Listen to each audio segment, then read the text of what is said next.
नमस्कार। इंजीनियरिंग विषयों में रुचि बनाने और विषय समझ को मजबूत बनाने के लिए शुरू किए गए श्रीदेवी क्लासेज यूट्यूब चैनल पर एक बार फिर आपका स्वागत है। हमारी प्लेलिस्ट इलेक्ट्रिकल इंजीनियरिंग में एग्जाम सीरीज में विषय यूटिलाइजेशन ऑफ इलेक्ट्रिक पावर में आज समझते हैं जो स्पेसिफिक इंडस्ट्रियल और डोमेस्टिक एप्लीकेशंस हैं उनके लिए सुटेबल मोटर का सिलेक्शन किस तरह से करते हैं। तो शुरू करते हैं आज की हमारी लर्निंग वीडियो। एप्लीकेशंस के लिए इलेक्ट्रिक मोटर के सिलेक्शन में हमारा पहला एग्जांपल है सीविंग मशीन। एक सीविंग मशीन का इस्तेमाल फैब्रिक और दूसरे जो प्लाइबल मटेरियल्स हैं उनकी स्टिचिंग के लिए करते हैं, और ये स्टिचिंग है वो अलग से जो हम थ्रेड्स इस्तेमाल करते हैं उनकी मदद से की जाती है। एक सीविंग मशीन्स में बहुत सारे पार्ट्स और अटैचमेंट्स होते हैं जो यहाँ फैब्रिक के फीड को भी कंट्रोल करते हैं, नीडल को भी पावर ट्रांसफर करते हैं, और इस तरह से एक परफेक्ट जो स्टिचिंग जॉइंट है फैब्रिक्स के बीच में वो बना दिया जाता है। जो डोमेस्टिक सीविंग मशीन्स हैं वो यूनिवर्सल या एसी सीरीज मोटर का इस्तेमाल करती हैं, जो हमारी मेंस सप्लाई है 230 वोल्ट 50 हर्ट्ज उसी पर काम करती हैं। ये कॉम्पैक्ट लाइट वेट मशीनें हैं, इनमें अच्छी स्पीड्स हैं, बढ़िया टॉर्क कैरेक्टरिस्टिक्स हैं। मोटर के साथ एक फुट पेडल रेगुलेटर इस्तेमाल किया जाता है जो मोटर के सीरीज में इंपीडेंस को बदल के मोटर के लाइट वोल्टेज को बदल कर स्पीड कंट्रोल का काम करेगा। मशीन की टेबल पे अटैच्ड इलेक्ट्रिक मोटर अपनी पुली से सीविंग मशीन के बैलेंस व्हील को ड्राइव करती है, और ये मैकेनिज्म एक बेल्ट से अटैच्ड रहता है। जो सीविंग मशीन में इंटरनल मैकेनिज्म है वो फीड और नीडल इन दोनों को पावर सप्लाई करता है, और हम इस फुट पेडल पर फुट प्रेशर से मोटर की स्पीड को कंट्रोल करके सीविंग मशीन के ऑपरेशन को कंट्रोल करते हैं। एसी सीरीज या universal motor compact light weight तो है ही, इसकी स्पीड भी बहुत अधिक है, और जो स्पीड कंट्रोल की रेंज है वो भी काफी बड़ी है, और हम एक छोटे से इलेक्ट्रिकल अरेंजमेंट से स्पीड को पूरी रेंज में आसानी से कंट्रोल कर सकते हैं। और इन सब कॉम्बिनेशन से यूनिवर्सल मोटर एक डोमेस्टिक सीविंग मशीन के लिए आइडियल चॉइस हो जाती है। वहीं जो इंडस्ट्रियल सीविंग मशीन्स हैं ये आकार में बहुत बड़ी हैं, इन्हें बहुत तेज प्रोडक्टिविटी के साथ काम करना होता है, इनके ऑपरेशन में काफी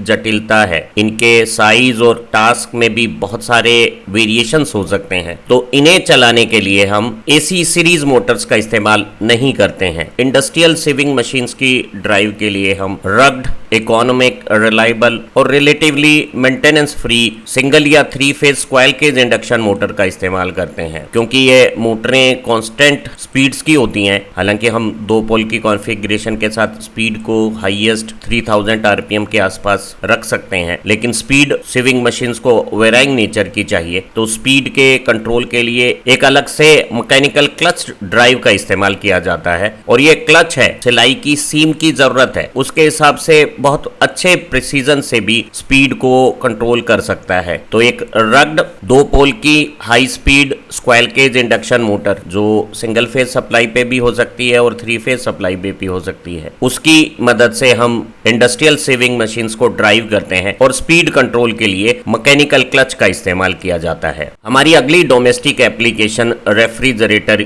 या फ्रीज है। रेफ्रिजरेशन इस तरह का एक प्रोसेस है जिसमें हम किसी एक बॉडी में से लगातार हीट को बाहर निकालते हैं, और हीट को लो टेम्परेचर के बॉडी से भी हम सराउंडिंग के हाई टेम्परेचर की तरफ ट्रांसफर कर देते हैं, और उसके लिए हम रेफ्रिजरेशन साइकिल और एक हीट ट्रांसफर फ्लूइड का इस्तेमाल करते हैं। रेफ्रिजरेशन साइकिल में एक कंप्रेसर का इस्तेमाल किया जाता है, वो फ्लूइड को कंप्रेस करके हाई प्रेशर और हाई टेम्परेचर की कंडीशंस पे ले आता है, और एक कंडेंसर की मदद से फ्लूइड की हीट बाहर सराउंडिंग्स में चली जाती है। बाद में यही फ्लूइड अंदर इवेपोरेटर पे इंटरनल बॉडी को कूलिंग का काम करता है। कंप्रेसर को चलाने के लिए हम डोमेस्टिक रेफ्रिजरेटर में जो हमारी डोमेस्टिक सिंगल फेज सप्लाई है 230 वोल्ट 50 हर्ट्ज की, उससे चलने वाली फ्रैक्शनल हॉर्स पावर मोटरों का इस्तेमाल करते हैं, जो अक्सर 1/6 ऑफ हॉर्स पावर होती हैं। और ये सिंगल फेज मोटर जो है वो 2 पोल की हाई स्पीड की हम डिजाइन करते हैं। स्प्लिट फेज टाइप मोटरें होती हैं। जो कंप्रेसर और मोटर है वो केवल इंटरमिटेंट रेटिंग्स के लिए डिजाइन की जाती हैं। जब रेफ्रिजरेटर के अंदर रिक्वायर्ड कूलिंग आ जाती है तो कंप्रेसर काम करना ऑटोमेटिक थर्मोस्टेट स्विच से बंद कर देता है, और जब कूलिंग की जरूरत होती है उसी समय थोड़े समय के लिए मोटर और कंप्रेसर काम करते हैं। जो मोटर कंप्रेसर का साइज है वो रेफ्रिजरेटर की कैपेसिटी पे डिपेंड करता है। अक्सर मोटर और उसके कंप्रेसर को एक ही हर्मेटिक सील्ड यूनिट्स में, जैसे यहाँ ब्लैक बॉक्स में हमने दिखाई है, इस तरह से इस्तेमाल करते हैं। डोमेस्टिक रेफ्रिजरेटर में कंप्रेसर को एक single phase AC squirrel cage induction motor से चलाया जाता है। रोटर स्क्वायर केज प्रकार का है और स्टेटर में दो वाइंडिंग्स हैं जो स्पेस में एक दूसरे से 90 डिग्री डिस्प्लेस्ड होती हैं। जो मेन वर्किंग वाइंडिंग है जिसमें मोटे क्रॉस सेक्शन, कम रेजिस्टेंस के लेकिन ज्यादा फेरों की, अच्छे इंडक्टेंस की एक वाइंडिंग्स होती हैं, जिसे हम मेन वर्किंग वाइंडिंग कहते हैं। इसे रनिंग वाइंडिंग भी कहा जाता है। और एक दूसरी ऑक्सिलरी स्टार्टिंग वाइंडिंग है जिसमें कम क्रॉस सेक्शन, ज्यादा रेजिस्टेंस के और थोड़े कम फेरों की डिस्ट्रीब्यूटेड वाइंडिंग की हुई होती है। इस वाइंडिंग के सीरीज में हम एक एक्स्ट्रा कैपेसिटर भी जोड़ देते हैं। सप्लाई के साथ ये दोनों वाइंडिंग एक दूसरे के साथ और सप्लाई के साथ पैरेलल आ जाएंगी। जब कंप्रेसर को ऑपरेट करना होगा तो थर्मोस्टेट स्विच सप्लाई का कनेक्शन मोटर की वाइंडिंग से बना देगा, और मोटर की मेन वाइंडिंग जब बहुत ज्यादा करंट लेगी तो वो इस स्टार्टिंग रिले को एक्चुएट करके इन कॉन्टेक्ट्स को जोड़कर ऑक्सिलरी वाइंडिंग को भी पैरेलल में कनेक्ट कर देगी। दोनों स्पेस में 90 डिग्री डिस्प्लेस्ड वाइंडिंग में लगभग 90 डिग्री टाइम डिस्प्लेस्ड एक्साइटेशन से यहाँ रोटर के चारों तरफ एक रोटेटिंग मैग्नेटिक फील्ड बन जाता है, और उस रोटेटिंग मैग्नेटिक फील्ड की इलेक्ट्रोमैग्नेटिक इंडक्शन से यहाँ रोटर में जो करंट आते हैं वो रोटर को रोटेटिंग मैग्नेटिक फील्ड की डायरेक्शन में रोटेट करने लगते हैं। रनिंग कंडीशन में जब मोटर का करंट कम हो जाता है तो स्टार्टिंग रिले इन कॉन्टेक्ट्स को एक बार फिर ओपन कर देगी, और अब मोटर केवल एक मेन वाइंडिंग के साथ ऑपरेट करेगी। हमें स्टार्टिंग वाइंडिंग की अब जरूरत नहीं है, और स्टार्टिंग वाइंडिंग को बहुत शॉर्ट टाइम रेटिंग की डिजाइन की जा सकती है। अगर रिक्वायर्ड कूलिंग रेफ्रिजरेटर के अंदर हो गई है तो थर्मोस्टेट यहाँ ऑटोमेटिक ऑपरेशन करके सप्लाई को कंप्रेसर मोटर से डिस्कनेक्ट कर सकता है, और अगर मोटर में कोई फॉल्ट है, कंप्रेसर ओवरलोडेड होकर ज्यादा करंट अगर ड्रॉ करेगा तो ये थर्मल ओवरलोड रिलीज भी एक प्रोटेक्टिव एलिमेंट की जैसे मोटर की सप्लाई को डिस्कनेक्ट कर सकती है। अगर कंप्रेसर बंद है, रेफ्रिजरेटर में डेसिपेशन हो गया है, दोबारा कूलिंग की जरूरत है, तो यही जो साइकिल है वो हर बार रिपीट होगी। मेन वाइंडिंग ज्यादा करंट लेगी, स्टार्टिंग रिले ऑक्सिलरी वाइंडिंग या स्टार्टिंग वाइंडिंग को भी कनेक्ट कर देगी, और दोनों वाइंडिंग मिलकर एक स्टार्ट ऑपरेशंस बना देगी। ध्यान रहे, अकेली मेन वाइंडिंग से मोटर स्टार्ट नहीं होगी, और जैसे ही मोटर रनिंग कंडीशंस पे आ जाएगी, उसका लाइन करंट कम होगा, स्टार्टिंग रिले वापस एक्शन करके ऑक्सिलरी वाइंडिंग को डिस्कनेक्ट कर देगी, तो हमें ऑक्सिलरी वाइंडिंग कंटिन्यूअस रेटिंग की लेने की जरूरत नहीं है। इस तरह की सिंगल फेज मोटरों को हम resistance start single phase split type induction motor कह सकते हैं। स्टार्टिंग के समय दोनों वाइंडिंग काम करती हैं और रनिंग के समय केवल मेन वाइंडिंग काम करती है। बड़े इंडस्ट्रियल रेफ्रिजरेटर्स और एयर कंडीशनर में भी हम कुछ इसी तरह का अरेंजमेंट सिंगल फेज सप्लाई के साथ इस्तेमाल कर सकते हैं, और वहां ये जो स्टार्टिंग वाइंडिंग है वो कंटिन्यूअस सर्किट में कनेक्ट रहती है। स्टार्टिंग के समय इसके साथ सीरीज में लगे हुए कैपेसिटर के साथ एक एक्स्ट्रा स्टार्टिंग कैपेसिटर और लगा दिया जाता है। जब हम एयर कंडीशनर के बारे में समझेंगे तो हमें इंडस्ट्रियल रेफ्रिजरेटर की भी कंप्रेसर मोटर के बारे में जानकारी हो जाएगी। तो हम कह सकते हैं कि डोमेस्टिक रेफ्रिजरेटर में capacitor start split phase single phase induction motor का इस्तेमाल हो रहा है, और वहीं इंडस्ट्रियल रेफ्रिजरेटर में हम capacitor start and capacitor run split phase single phase induction motor का इस्तेमाल करते हैं। एयर कंडीशनिंग सिस्टम की मदद से हम किसी तयशुदा स्पेस या बिल्डिंग में एयर की स्पेसिफिक कंडीशंस को मेंटेन रखते हैं। एक आइडियल एयर कंडीशनिंग सिस्टम है वो वहां correct temperature conditions, humidity, air की प्योरिटी, एयर का मूवमेंट, एयर में ओडर कंडीशंस और सराउंडिंग्स में जो नॉइस लेवल्स हैं उन्हें मेंटेन करेगा। एक एयर कंडीशनिंग सिस्टम और एक रेफ्रिजरेटर की वर्किंग साइकिल आइडेंटिकल है। जो हम रेफ्रिजरेंट कूलिंग फ्लूइड इस्तेमाल करते हैं वो यहाँ जो एक्सटर्नल यूनिट में कंप्रेसर रखा हुआ है उसकी मदद से स्क्वीज होकर हाई प्रेशर और टेम्परेचर की कंडीशंस में आ जाता है, और यहाँ कंडेंसर की मदद से फ्लूइड की हीट बाहर सराउंडिंग्स में चली जाती है और कूल हुआ हुआ फ्लूइड जब इंटरनल यूनिट के इवेपोरेटर में एक्सपेंड होता है तो वो अंदर के रूम की हीट को एक्सट्रैक्ट कर लेता है और हम अंदर की हीट को फ्लूइड की मदद से बाहर एटमॉस्फेयर में रिलीज करते रहते हैं, भले ही अंदर रूम का टेम्परेचर कम है और बाहर एटमॉस्फेयर का टेम्परेचर ज्यादा है। एयर कंडीशनर और बड़े इंडस्ट्रियल रेफ्रिजरेटर दोनों में हम सिंगल फेज की कैपेसिटर स्टार्ट और capacitor run split phase type squirrel cage induction motor का इस्तेमाल करते हैं। जो हमारी रनिंग वाइंडिंग्स है उसमें मोटे क्रॉस सेक्शन, कम रेजिस्टेंस लेकिन ज्यादा टर्न्स की मेन वर्किंग वाइंडिंग है। स्टार्टिंग वाइंडिंग का क्रॉस सेक्शन कम है, नंबर ऑफ टर्न्स भी कम है और इसके सीरीज में एक कैपेसिटर लगाकर हम सप्लाई वोल्टेज जब दोनों को पैरेलल में एक जैसी देते हैं तो दोनों के बीच में 90 डिग्री का फेज डिफरेंस आ जाता है। स्टार्टिंग वाइंडिंग का करंट रनिंग वाइंडिंग के करंट को लीड करता है और दोनों स्पेस में जब 90 डिग्री स्पेस डिस्प्लेस्ड होती हैं और इनका एक्साइटेशन 90 डिग्री टाइम डिस्प्लेस्ड होता है तो रोटर के चारों तरफ स्पेस में एक रोटेटिंग मैग्नेटिक फील्ड बन जाता है और उसकी मदद से हमारा रोटर रोटेटिंग मैग्नेटिक फील्ड की डायरेक्शन में स्टार्टिंग वाइंडिंग की स्पेस पोजीशन से रनिंग वाइंडिंग की स्पेस पोजीशन की तरफ रोटेट करने लगता है। शुरू में जब मोटर स्टार्ट होती है तो हम एक रिले की मदद से इस कैपेसिटर को भी रनिंग कैपेसिटर के साथ पैरेलल कनेक्ट कर देते हैं और starting winding excess current draw करती हुई बहुत अच्छा स्टार्टिंग टॉर्क बना देती है और जब नॉर्मल रनिंग कंडीशंस पे आ जाती है हमारी कंप्रेसर और मोटर तो स्टार्टिंग कैपेसिटर का कनेक्शन रिले द्वारा डिस्कनेक्ट हो जाता है और अब मोटर केवल एक कैपेसिटर के साथ नॉर्मल स्टार्टिंग वाइंडिंग करंट के साथ रिक्वायर्ड टॉर्क बनाती रहती है और हर बार जब मोटर स्टार्ट होती है तो एक्स्ट्रा कैपेसिटर का कनेक्ट होना बाद में डिस्कनेक्ट रहना, ये जो साइकिल है या ये जो सीक्वेंस है वो बार बार रिपीट होती रहती है। बहुत सारी डोमेस्टिक एप्लीकेशंस है, हमारा जूसर मिक्सर ग्राइंडर है, हेयर ड्रायर है, वैक्यूम क्लीनर है, पोर्टेबल ड्रिल मशीन है या डोमेस्टिक सेविंग मशीन है, उन सभी में हम मेंस एसी सप्लाई से चलने वाली यूनिवर्सल एसी सीरीज मोटर का इस्तेमाल करते हैं। जो फूड ग्राइंडर हैं या मिक्सचर हैं या फ्रूट और वेजिटेबल के जूस एक्सट्रैक्टर्स हैं, इन्हें हम घर की किचन में, कमर्शियल फूड प्रोसेसिंग यूनिट्स में, इंडस्ट्रीज में, होटल और रेस्टोरेंट सभी जगह इस्तेमाल करते हैं। और एक जूसर मिक्सर ग्राइंडर को चलाने के लिए हम मेंस 230 वोल्ट 50 हर्ट्ज की जो हमारी एसी सप्लाई है उसमें यूनिवर्सल या एसी सीरीज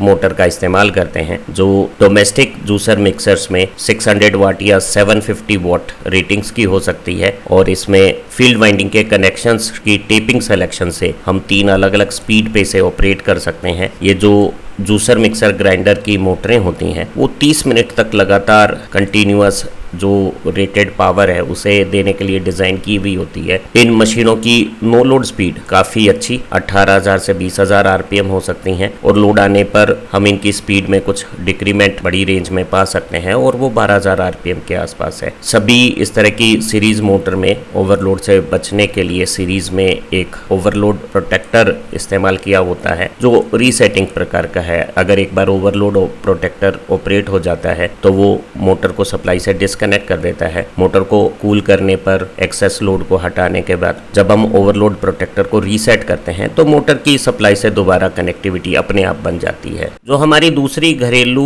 पोर्टेबल अप्लायंसेस की एप्लीकेशंस हैं, चाहे वो वैक्यूम क्लीनर हो, हमने पहले पढ़ा था हमारी डोमेस्टिक सीविंग मशीन्स हो, हेयर ड्रायर हो, इलेक्ट्रिक शेवर हो या पोर्टेबल ड्रिल मशीन हो, सभी के लिए हम मेन हमारी एसी सप्लाई 230 वोल्ट 50 हर्ट्ज से चलने वाली एसी सीरीज मोटर का इस्तेमाल करते हैं। और इन सभी एप्लीकेशंस में जो हम एसी सीरीज मोटर का इस्तेमाल कर रहे हैं वो बहुत कॉम्पैक्ट है, हमारे अप्लायंसेस का साइज छोटा करने में हमारी मदद करती है, लाइट वेट है, उसकी पोर्टेबल यूटिलिटी में लोड बर्डन ऑपरेटर पर कम करती हैं, इनकी ऑपरेटिंग स्पीड्स बहुत ज़्यादा है और स्पीड में वेरिएशंस की जो हमारी अप्लायंसेस में रिक्वायरमेंट है वो भी बहुत बड़ी वाइड रेंज में है। और जो स्पीड टॉर्क कैरेक्टरिस्टिक है हमारी सीरीज मोटर की इनवर्स, वो मोटर की कांस्टेंट पावर कैरेक्टरिस्टिक को सभी स्पीड ऑपरेशंस पर मेंटेन रखती हैं। तो इन सभी डोमेस्टिक पोर्टेबल अप्लायंसेस पे vacuum cleaner, sewing machine, hair dryer, electric shaver, portable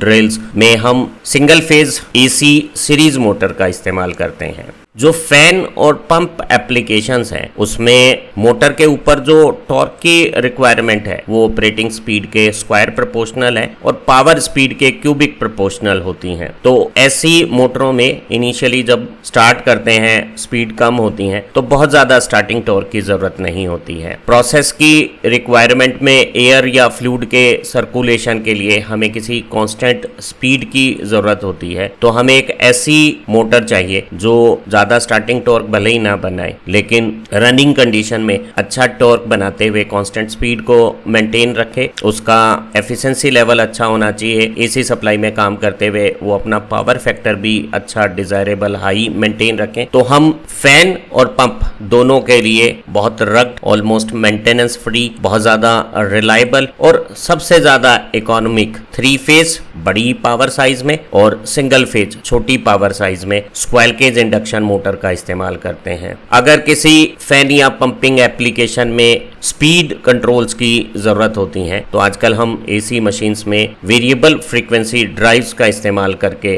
speed control करके एनर्जी एफिशिएंट अलग अलग वेराइंग स्पीड पर मोटर पंप सेट के ऑपरेशंस कर सकते हैं। अदरवाइज जहां टॉर्क की रिक्वायरमेंट भी ज्यादा हो हम डीसी शंट मोटर का भी इस्तेमाल कर सकते हैं जहां स्पीड कंट्रोल भी रिलेटिवली ज्यादा कन्वीनियंट हो जाता है और वेरिएबल स्पीड ऑपरेशन में हम मोटर पंप सेट को इस्तेमाल कर सकते हैं। तो सभी फैन और पंप ऑपरेशंस के लिए हमें कांस्टेंट स्पीड मोटर की आवश्यकता है। जो स्क्वायर केज इंडक्शन मोटर है वो रग्ड, इकोनॉमिक, मेंटेनेंस फ्री और बहुत रिलायबल चॉइस हो सकती है। और हम अल्टरनेट में अगर स्पेसिफिक रिक्वायरमेंट है तो डीसी शंट मोटर का भी इस्तेमाल कर सकते हैं। ड्रिल मशीनें डोमेस्टिक पोर्टेबल नेचर की हो सकती हैं, वर्कशॉप में ये बेंच या किसी और प्रकार की हो सकती हैं और बेसिकली ये एक ऐसा मशीन टूल है जो हमारे जॉब में सिलेंड्रिकल होल बना सकता है। जो हमारी पोर्टेबल डोमेस्टिक ड्रिल मशीन्स हैं वो आधा इंच 12 mm डायमीटर तक के होल्स बना सकती हैं और जब ये इस तरह की ड्रिलिंग ऑपरेशन करते हैं तो वो एक टूल को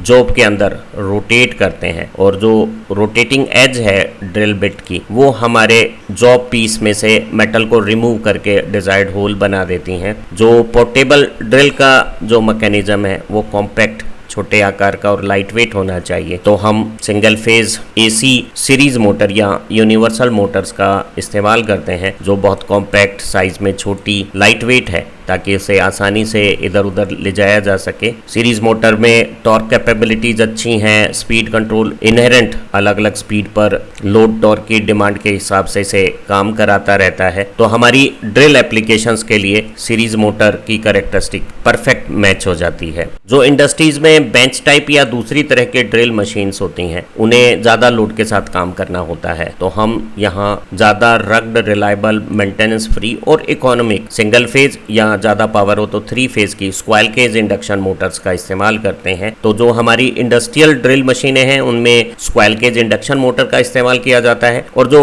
डोमेस्टिक पोर्टेबल ड्रिल मशीन्स हैं उसमें हाई स्पीड की एसी सीरीज मोटर का इस्तेमाल किया जाता है। एक लिफ्ट ऑपरेशंस के लिए हम मोटर से स्मूथ, यूनिफॉर्म हाई एक्सेलरेशन की रिक्वायरमेंट रखते हैं और ये जो स्टार्ट है वो बहुत कन्वीनियंट तरीके से जर्कलेस होनी चाहिए और लिफ्ट के ऑपरेशन में एक इफेक्टिव ब्रेकिंग भी अवेलेबल होनी चाहिए। हम नॉर्मली लिफ्ट ऑपरेशंस के लिए स्लिप रिंग इंडक्शन मोटर का या डीसी कंपाउंड मोटर का इस्तेमाल करते रहे हैं क्योंकि इनका स्टार्टिंग टॉर्क अच्छा है और दोनों मोटरों में, डीसी कंपाउंड और स्लिप रिंग इंडक्शन मोटर में, अच्छी ओवरलोड कैपेसिटी है। जो मैक्सिमम टॉर्क ये बनाते हैं वो फुल लोड से 2.5 टाइम्स तक हो सकता है। इन मोटरों के साथ एक बड़ा फ्लाईव्हील हम अटैच करते हैं ताकि हमारी लिफ्ट का ऑपरेशन स्मूथ रहे और एक इलेक्ट्रोमैग्नेटिक ब्रेकिंग का अरेंजमेंट्स होता है साथ में। इसमें फाइनल ब्रेकिंग के लिए और बैकअप ब्रेकिंग के लिए एक इंडिपेंडेंट मैकेनिकल एक्शन भी ब्रेकिंग की होती है। इन दिनों हम सिंगल फेज या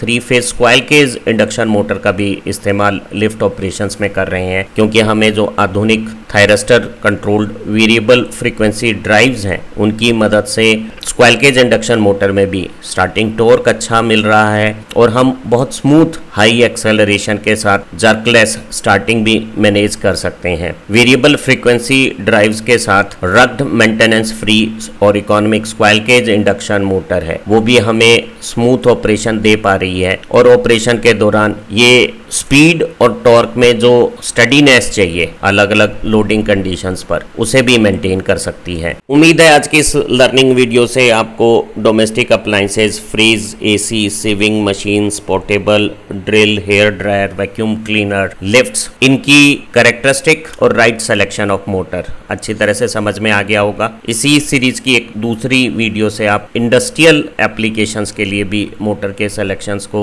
जान सकते हैं। हमारी एग्जाम सीरीज आपकी परीक्षाओं में इफेक्टिव आंसरिंग के लिए और ज्यादा स्कोर बनाने के लिए उपयोगी साबित हो, ऐसी उम्मीद की जा सकती है। आप अच्छा पढ़ें, तरक्की करें। Have nice time. Thank you very much. फिर मिलेंगे एक नई लर्निंग वीडियो के साथ।